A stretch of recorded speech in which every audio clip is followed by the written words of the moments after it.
Épisode 1, le taxi que j'ai vendu, Ibrahima, Pikine. On m'a dit qu'il faut lâcher prise pour avancer. Moi, j'ai lâché le mauvais objet. J'ai lâché la clé. Elle est là, au fond de ma poche. Cette clé froide au bout d'un porte-clés en cuir qui a bu la sueur de mon père. C'était un 504 beige, la véritable bête de Dakar, qui toussait le matin comme un vieux qui refuse la prière mais y va quand même. Mon père me laissait parfois tenir le volant quand on descendait vers Sandaga avant l'aube, la ville encore couverte de sel et de silence. Quand il est parti, le taxi m'est resté. Une responsabilité, un gagne-pain, un morceau de lui qui sentait l'essence et le savon noir.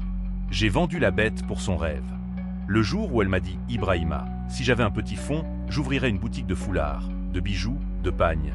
Tu sais ce wax turquoise que les femmes regardent comme on regarde la mer. » J'ai senti la fierté me gonfler la poitrine.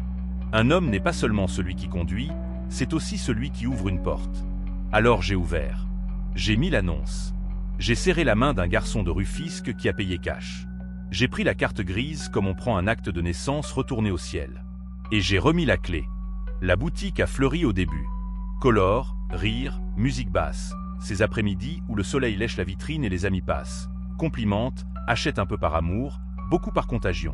Je l'aidais pour les factures, les sacs, les coups de fil au grossiste. Je me tenais droit, heureux d'être l'ombre solide derrière sa lumière. Puis il y a eu le jour du quai.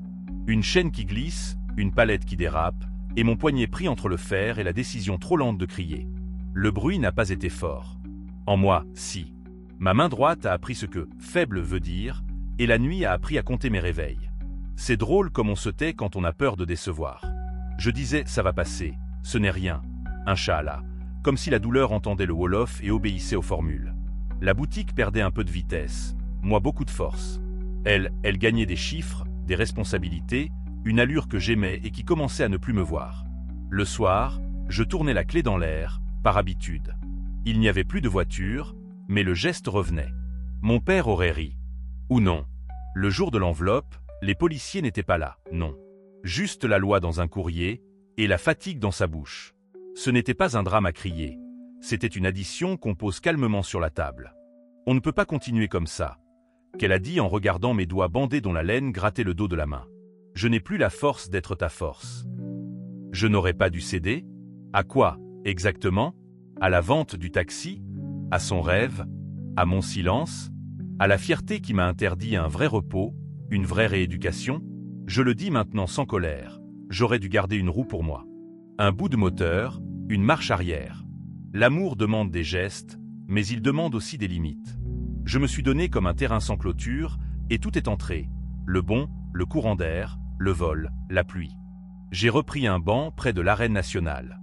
On y entend les garçons courir, s'entraîner, tomber dans le sable, se relever comme si la terre avait promis de les porter.